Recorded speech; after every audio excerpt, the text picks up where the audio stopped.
The fluorescent lights of Mercy General Hospital's pediatric ward hummed their familiar tune on March 23, 2006, at exactly 2:17 a.m.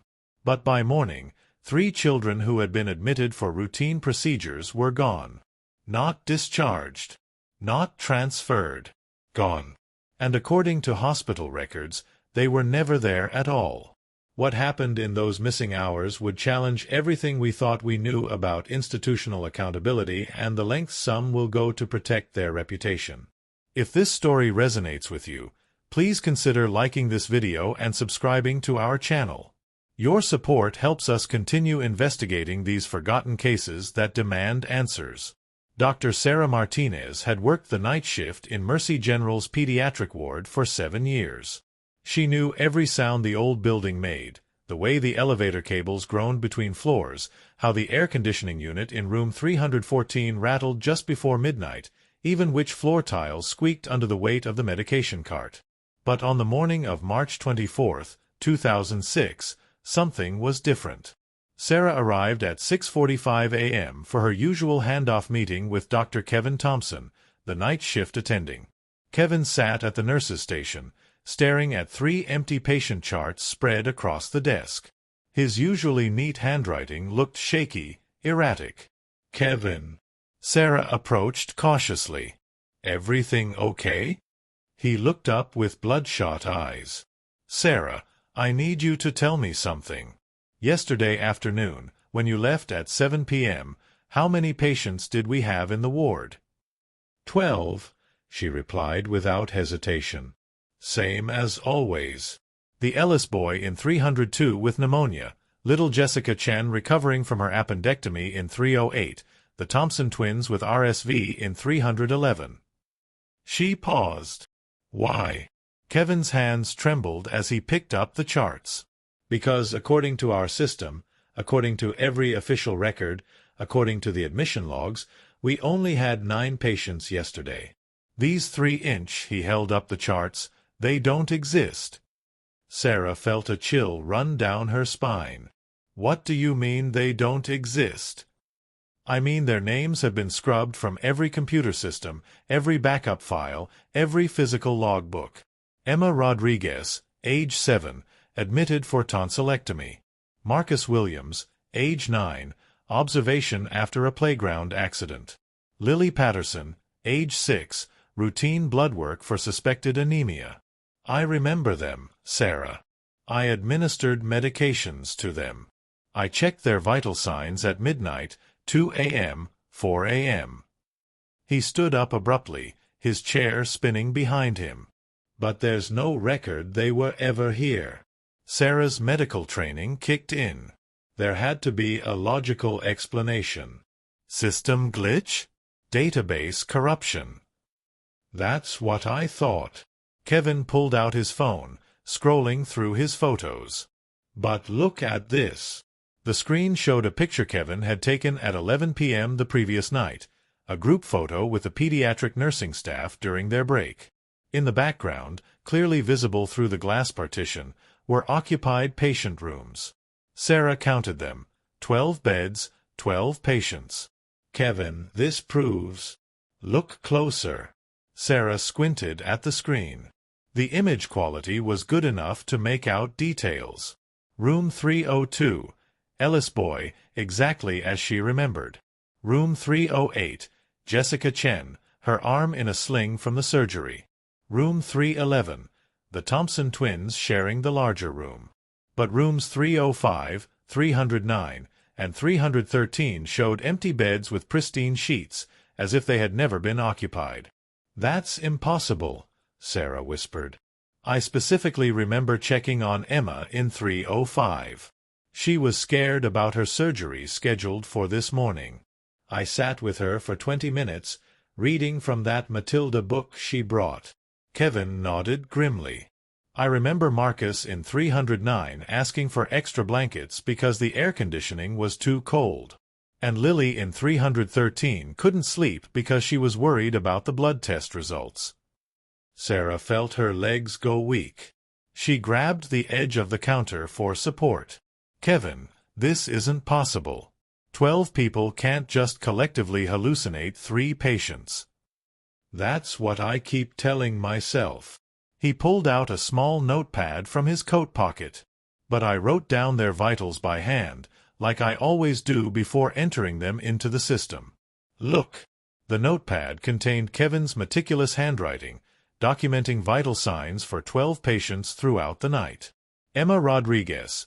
Temperature 98.6 degrees Fahrenheit at midnight, 98.4 degrees Fahrenheit at 2 a.m., 98.2 degrees Fahrenheit at 4 a.m. Blood pressure, heart rate, respiratory rate, all documented with the precision of someone who had been practicing medicine for 15 years. I'm going to call administration, Sarah said, reaching for the phone. Kevin caught her wrist. I already tried. I spoke with Janet Morrison from patient records at 5 a.m. She pulled up everything from yesterday. According to her, we admitted 9 patients, discharged 2, and maintained a census of 7 overnight. She asked me if I was feeling all right, suggested I take a mental health day. The implications started to sink in. Sarah had worked in hospitals long enough to know that patient records weren't just administrative paperwork. They were legal documents, billing records, medication tracking systems. You couldn't just delete a patient from existence without leaving digital fingerprints everywhere. The families, Sarah said suddenly. The parents who brought them in, the insurance authorizations, the pre-surgical consultations. I thought of that too. Kevin walked toward room 305, Sarah following close behind.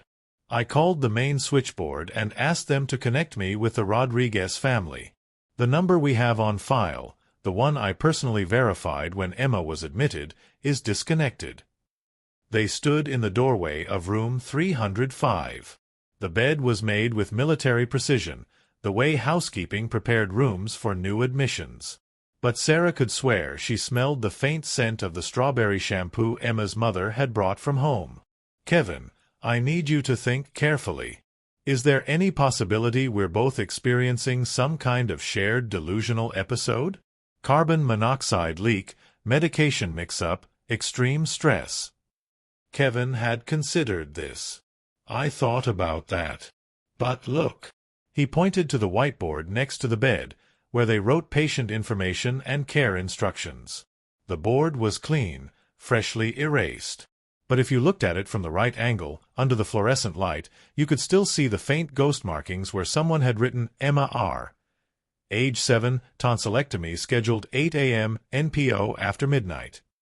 Sarah felt her heart rate accelerate. We need to check the surgical schedule. They rushed to the main desk and pulled up the OR calendar for March 24th. The 8 a.m. slot that had been reserved for Emma Rodriguez's tonsillectomy was listed as available, no procedures scheduled. This is insane, Sarah muttered. I spoke with Dr. Patterson from ENT yesterday afternoon. He confirmed the surgery was on schedule. Emma's parents signed the consent forms. I personally escorted them to the pre-surgical consultation room. Kevin sat down heavily in his chair. Sarah, what if we're not crazy? What if something happened to these children, and someone with access to our entire system is covering it up? The thought hung in the air between them like a toxic cloud. In 7 years of working pediatric medicine, Sarah had seen hospital administrators bend rules, hide mistakes, and protect institutional interests. But making 3 children disappear from existence? That was beyond administrative malfeasance. That was criminal conspiracy. We need help, Sarah said. Someone we can trust who has access to systems outside of Mercy General. Kevin nodded. I have a friend at Children's Hospital of Philadelphia, Dr. Amanda Foster. We went through residency together. She might be able to help us figure out if this is happening elsewhere. As they prepared to make the call, Sarah noticed something that made her blood run cold. The hospital's main security camera, which was positioned to monitor the hallway outside the pediatric ward, had a piece of black electrical tape covering the lens. Kevin, she said, pointing up at the camera. How long has that been there? Kevin followed her gaze. In all his years working night shifts, he had never seen that camera tampered with. It wasn't there yesterday evening when I arrived for my shift. They looked at each other with growing dread. Someone didn't want there to be any video evidence of what had happened during the night of March 23, 2006. And somewhere in Tulsa, 3 families were waking up to a reality where their children had never existed, at least not according to the official record of Mercy General Hospital. Dr. Amanda Foster answered her phone on the second ring, despite it being barely 7 a.m. in Philadelphia. Her voice carried the familiar exhaustion of someone finishing a night shift. "Kevin? Everything okay? It's been months since we've talked." Kevin activated the speakerphone so Sarah could listen. "Amanda, I need your help with something that's going to sound impossible. I need you to search your hospital's database for any record of patient transfers from Mercy General in Tulsa, specifically 3 pediatric patients who should have been admitted here yesterday." There was a pause. "Kevin, you're scaring me. What's going on? Please, just humor me." Emma Rodriguez, age 7. Marcus Williams, age 9. Lily Patterson, age 6. Any record of them being transferred to your facility or any other hospital in your network. Sarah could hear typing in the background. Amanda's voice grew concerned. "Kevin, I'm showing no transfers from your facility in the past 72 hours. No patients by those names in our system at all. Are you sure about the spelling?" "Dead sure." Kevin spelled out each name slowly. "Amanda, I need you to do something else for me. Check your emergency alert system for any Amber Alerts issued in Oklahoma yesterday or early this morning." More typing, followed by a longer pause. "Nothing. Kevin. No alerts matching those descriptions." "Kevin, what the hell is happening?" Sarah leaned toward the phone. "Dr. Foster, this is Dr. Sarah Martinez, Kevin's colleague. We have a situation here that we can't explain through normal medical channels. 3 children who were patients in our ward last night have been completely erased from our hospital's records. Not discharged, not transferred, erased." "That's—" Amanda's voice trailed off. "That's not medically or legally possible. Patient records are protected by multiple layers of backup systems, federal regulations." "We know," Kevin interrupted, "which is why we're reaching out to you. Amanda, in your experience, have you ever heard of anything like this happening? Any rumors, any whispers about patients disappearing from hospital records?" The line went quiet for nearly 30 seconds. When Amanda spoke again, her voice was barely above a whisper. "There was something about 2 years ago. A colleague at Johns Hopkins mentioned a strange case. A patient who had been admitted for emergency surgery just vanished from their system. But I assumed it was an administrative error." Sarah and Kevin exchanged glances. "Do you remember any details?" "Not much.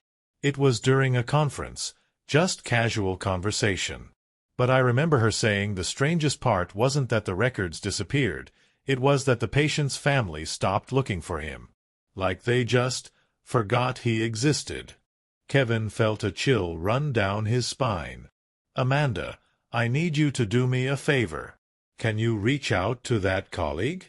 See if she remembers anything else about that case." "I can try." "Kevin, are you going to call the police about this?" Sarah and Kevin looked at each other. They had been avoiding that question all morning. "We don't know what to tell them," Sarah admitted.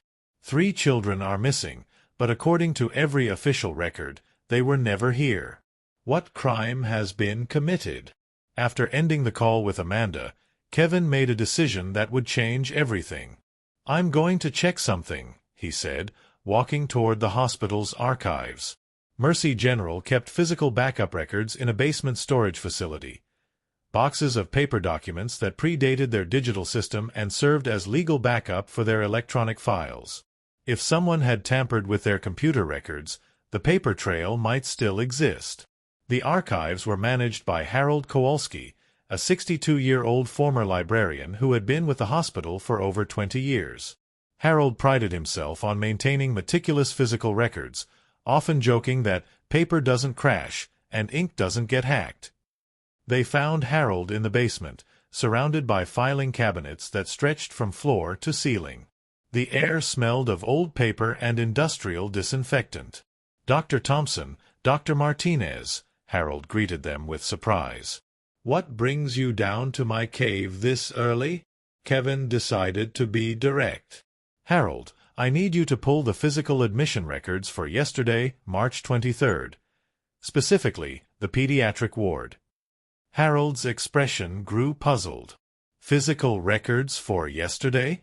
Doc, you know we only maintain paper backups for records older than 5 years. Everything recent is digital only." "But you still have the daily census sheets, right? The ones the nurses fill out by hand each shift." "Well, yes, those we keep for 30 days before digitizing." Harold walked to a specific filing cabinet and pulled out a manila folder. "Here's yesterday's paperwork." He handed Kevin the folder. Inside were the standard forms, nursing notes, medication administration records, and the daily census sheet that each shift supervisor completed by hand and signed. Kevin's hands shook as he opened the census sheet from Sarah's day shift on March 23rd. Listed in her handwriting were 12 patients, including Emma Rodriguez in room 305, Marcus Williams in room 309, and Lily Patterson in room 313. "Harold," Sarah said carefully, "when you digitize these records, what happens to the physical copies?" "They go into long-term storage. Haven't thrown away a document in 23 years. "Why?" Kevin showed Harold the census sheet. "Harold, according to our computer system, we only had 9 patients yesterday. But this handwritten record shows 12. Harold examined the document through his reading glasses. "That's unusual.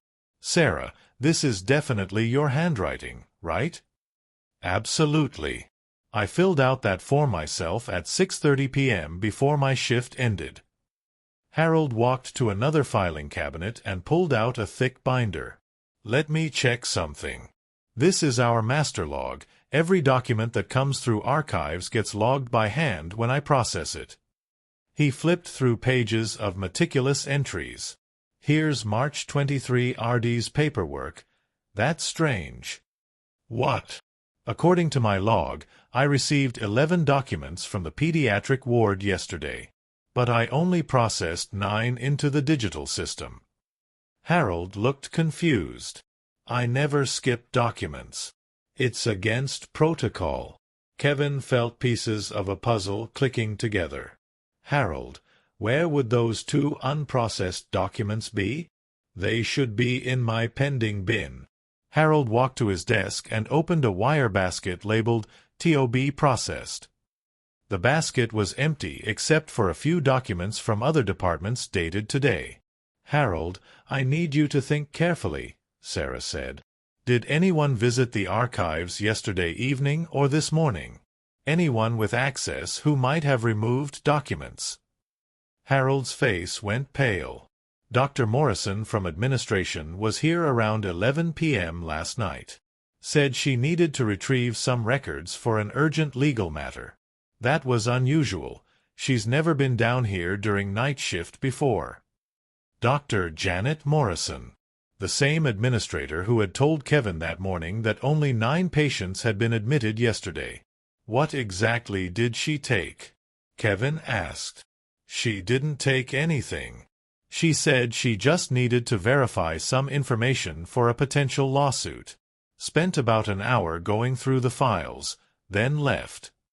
Harold paused, a worried expression crossing his face. "But now that I think about it, my filing system looked different this morning. More organized than I usually keep it." Sarah felt a sick realization wash over her. "Harold, is there any way someone with administrative access could remove documents from your archives and modify your processing log?" "Theoretically, yes.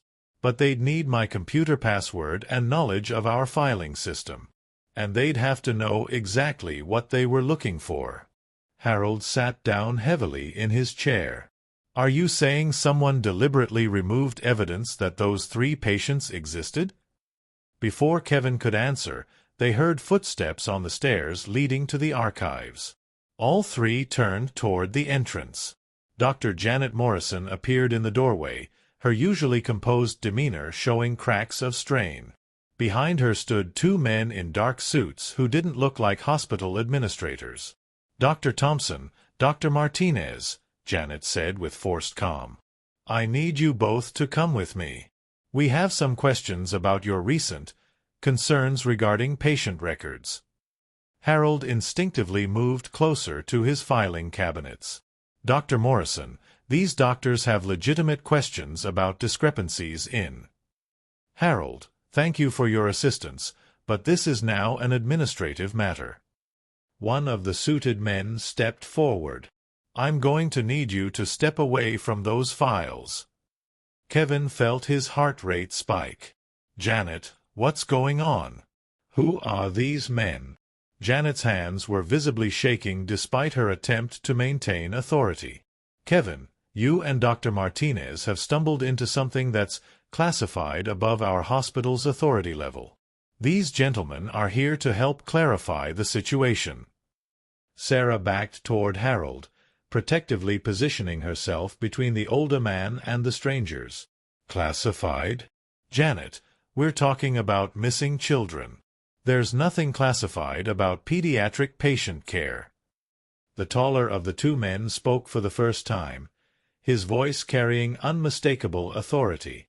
Dr. Martinez, I need you to understand that what you think you remember about yesterday's patients involves matters of national security. For their safety and yours, those memories need to remain private. The room fell silent except for the hum of fluorescent lights and the distant sound of hospital activity several floors above. Harold whispered under his breath, Dear God, what have those children gotten caught up in?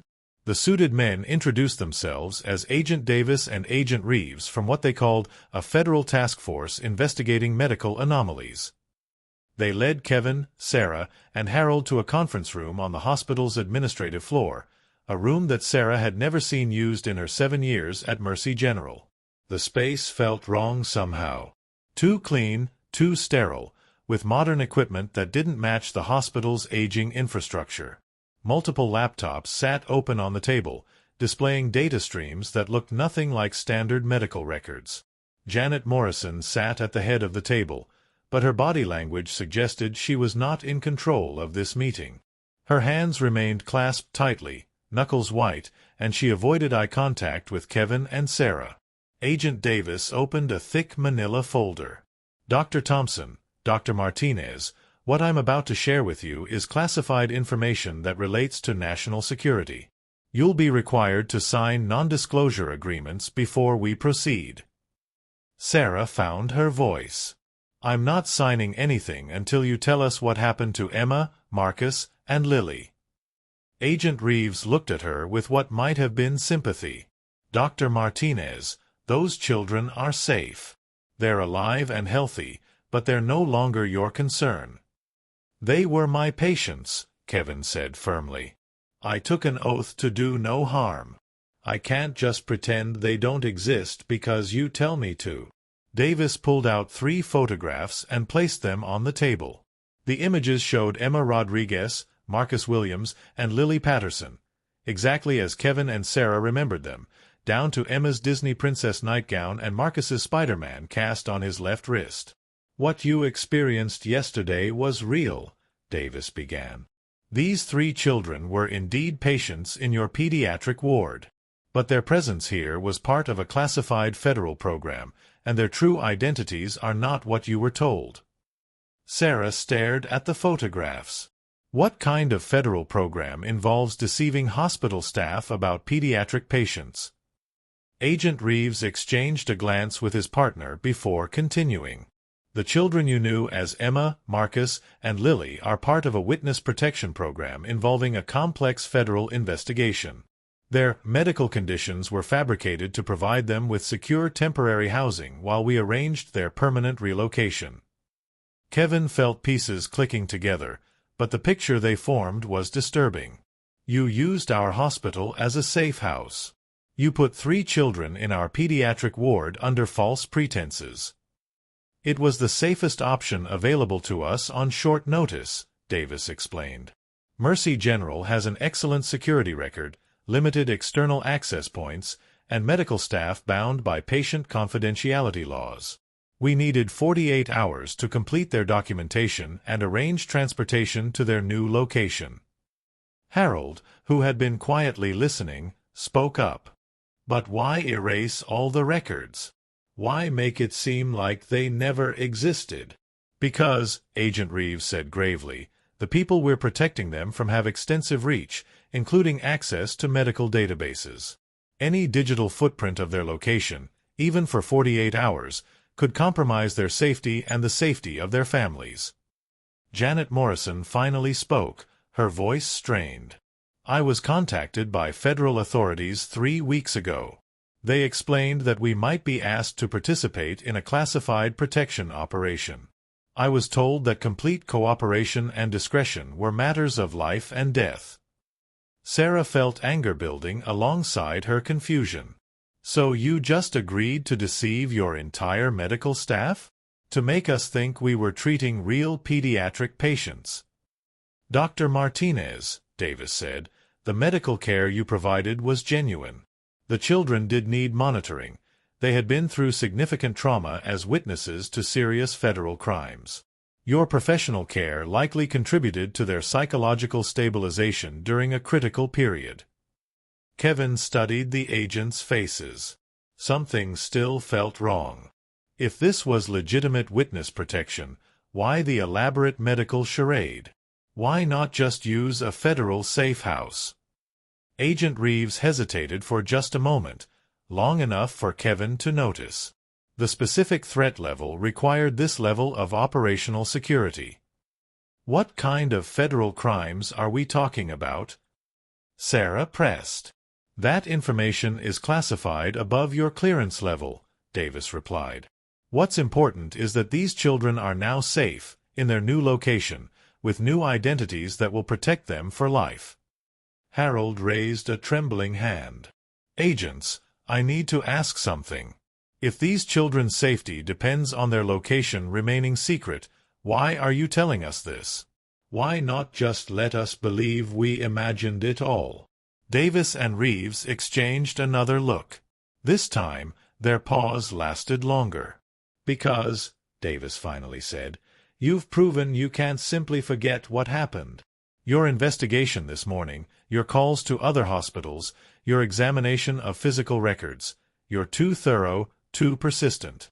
We need your conscious cooperation rather than your unconscious interference. Sarah felt a chill. Meaning you'll be monitored for the next several months to ensure you don't compromise the operation.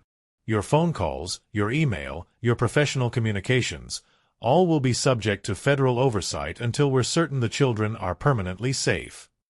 The room fell silent. Kevin realized they had stumbled into something far larger and more dangerous than a simple administrative cover-up. Janet Morrison looked up for the first time. I need you all to understand. I never wanted to deceive anyone. But these agents showed me photographs of what happened to the last family that tried to testify against the organization these children witnessed. I couldn't take the risk of that happening here, to our staff, to our other patients. Agent Davis opened his laptop and turned the screen toward them. This is what we're dealing with. The screen displayed crime scene photographs that made Sarah's stomach clench. A suburban home reduced to ash. Police reports documenting the disappearance of an entire family. News articles about a gas explosion that investigators privately classified as arson. The organization that these children witnessed, Davis continued, has a track record of eliminating threats with extreme prejudice. They don't just target witnesses, they target anyone who might have had contact with witnesses.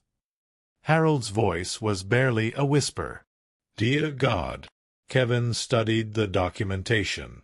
The crime scene photos were dated 2 weeks ago. The family name was redacted, but the location was clear: Broken Arrow, Oklahoma. Less than 20 miles from Tulsa. This family, Kevin said, they were supposed to be the witnesses originally?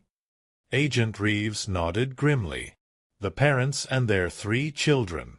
The children you knew as Emma, Marcus, and Lily are the survivors. They were at their grandmother's house when the attack occurred. Sarah felt her medical training warring with her human empathy. So their medical conditions were treating trauma symptoms, yes. Real psychological trauma that required professional medical monitoring. You weren't just providing cover, you were providing legitimate care to children who desperately needed it. The weight of the situation began to settle over them. These hadn't been imaginary patients or administrative errors. They had been caring for children whose entire families had been murdered, children whose survival depended on everyone believing they had never existed. Agent Davis pulled out documents from his folder. We need your signatures on these non-disclosure agreements.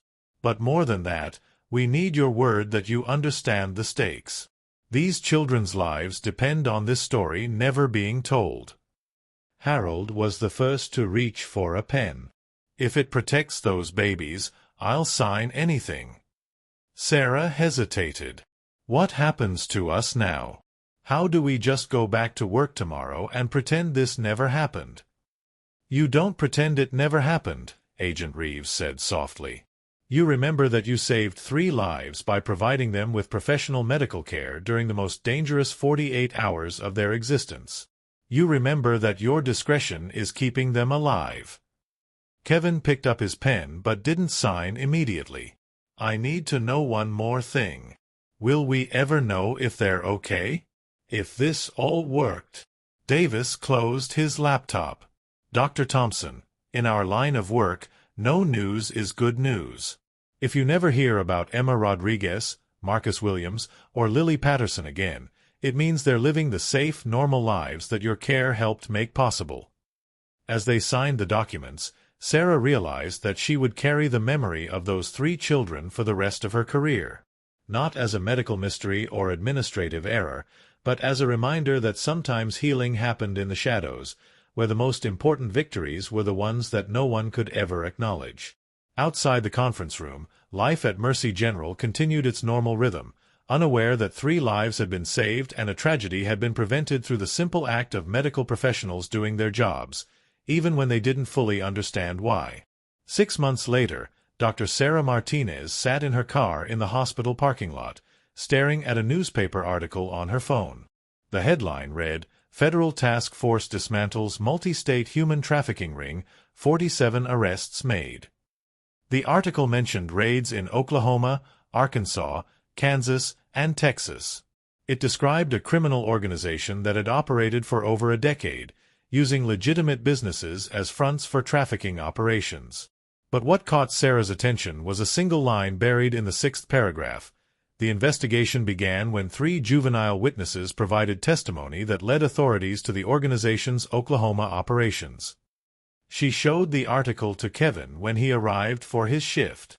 They read it together in silence, both thinking about 3 children who had spent 2 days in their pediatric ward and then vanished from official existence. Do you think it's them? Sarah asked quietly. Kevin nodded. Has to be. The timeline matches perfectly. Neither of them had spoken about the March 23 incident since signing the non-disclosure agreements. The federal monitoring had been subtle but constant. New IT protocols at the hospital, occasional security updates that required them to verify their access permissions, and the distinct feeling that their communications were being observed. But now, reading about the successful prosecution of what appeared to be the same criminal organization, they felt something they hadn't experienced in months. Closure. They did it, Sarah said. Those kids testified and brought down the whole operation. Kevin folded his hands in his lap. Makes everything we went through worth it, doesn't it? Dr. Janet Morrison approached their table in the break room, looking more relaxed than she had in months. "Dr. Thompson, Dr. Martinez, could I speak with you privately?" They followed her to the same conference room where they had met with the federal agents. This time, Janet was clearly in control of the meeting. "I wanted to update you on the situation from March," she began. "The federal oversight of our communications has been officially lifted.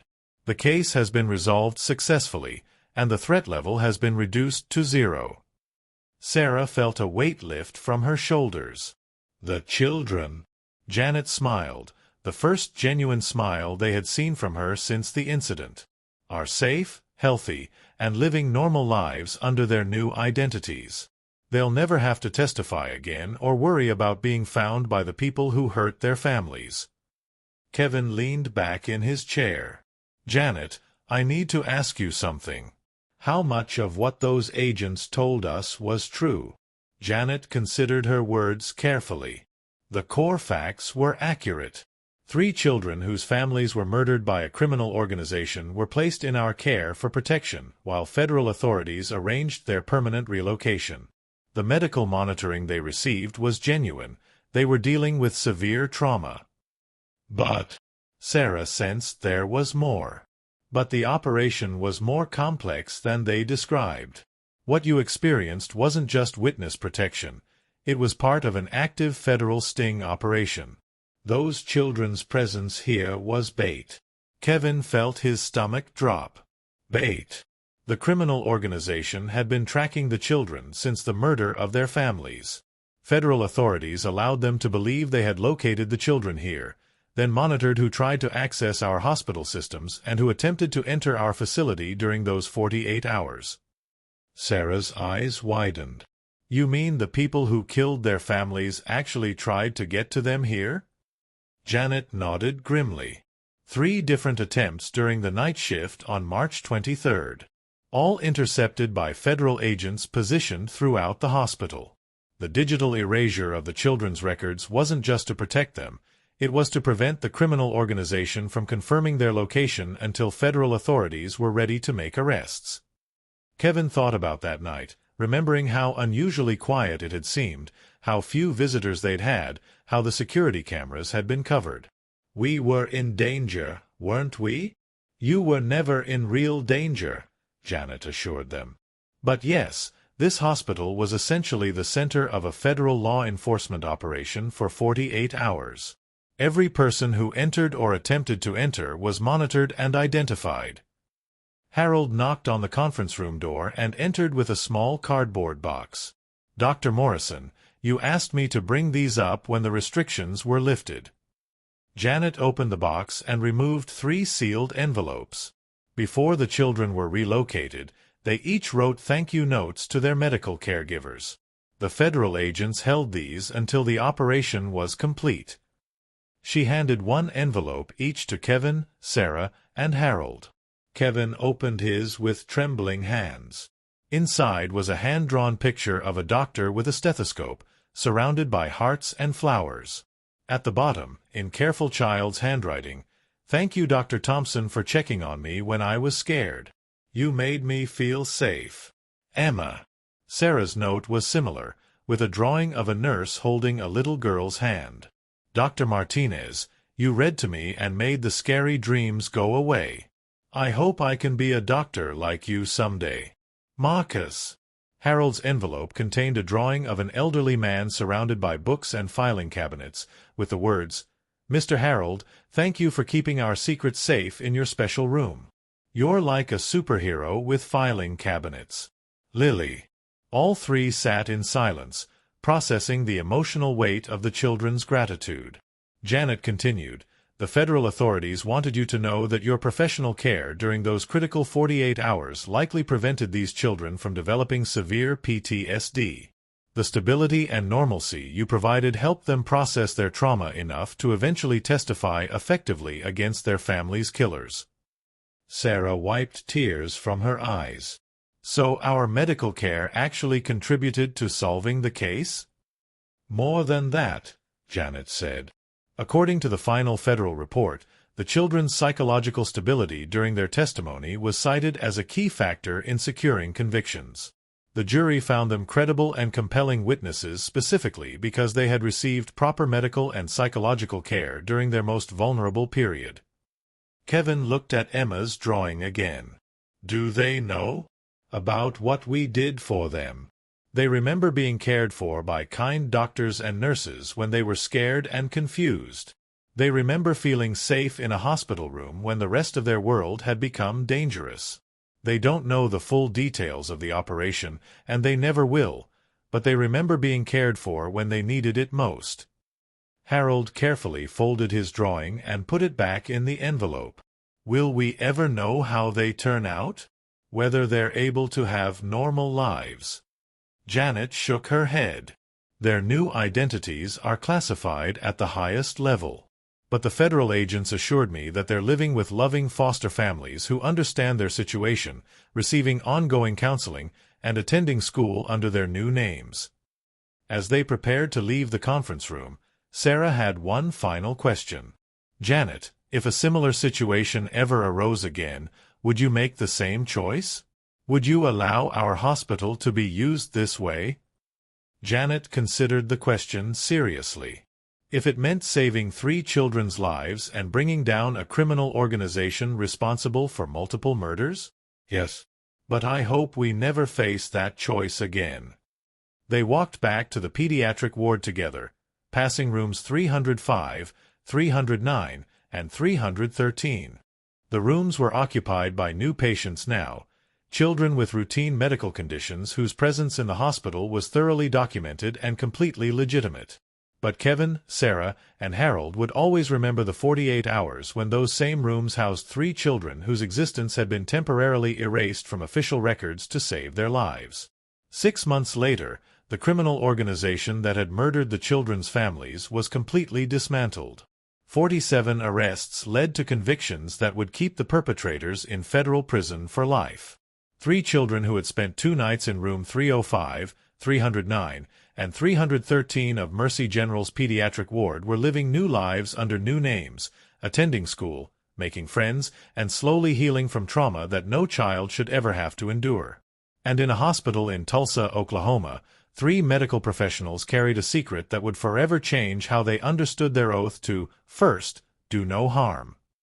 Sometimes healing happened in the shadows, and sometimes the most important patients were the ones who officially never existed at all. The greatest victories in medicine, they learned, were often the ones that could never be celebrated publicly, but were remembered privately by those who understood that saving lives sometimes required erasing them from the record. Dr. Sarah Martinez still works the day shift in Mercy General's pediatric ward. Sometimes, when she passes rooms 305, 309, and 313, she thinks about 3 children who taught her that medical care extends far beyond treating physical symptoms. Dr. Kevin Thompson was promoted to Chief of Pediatric Medicine 2 years after the incident. He keeps Emma's drawing in his office desk drawer, a reminder that the most meaningful connections with patients often happen during their darkest moments. Harold Kowalski retired from hospital archives 6 months after the federal operation concluded. He donated his collection of medical filing systems to a university library, but kept 3 envelopes in his personal papers, letters from children who reminded him that sometimes the most important documents are the ones that must never be filed. The conference room where they met with federal agents was renovated and converted back to standard hospital use. No trace remains of the sophisticated surveillance equipment that monitored Mercy General during those critical 48 hours. Janet Morrison continues as administrator, but she implemented new protocols requiring transparency about any federal requests for hospital cooperation. She believes that while protecting children must always be the priority, medical staff deserve to understand when they're risking their own safety to save lives. 3 families in different states celebrate birthdays, attend school plays, and live ordinary lives under new names. 3 children who survived the unthinkable are growing up healthy, safe, and loved, because a group of medical professionals did their jobs with compassion and discretion when it mattered most. Sometimes the greatest act of healing is helping someone disappear completely, so they can finally be found. This story raises profound questions about the intersection of medical care and national security. Have you ever wondered what secrets might be hidden within hospital walls? What would you have done in Dr. Martinez and Dr. Thompson's situation? Share your thoughts in the comments below. If this story moved you, please like this video and subscribe to our channel for more investigations into the hidden truths of institutional medicine. Remember, sometimes the most important stories are the ones that can never be officially told.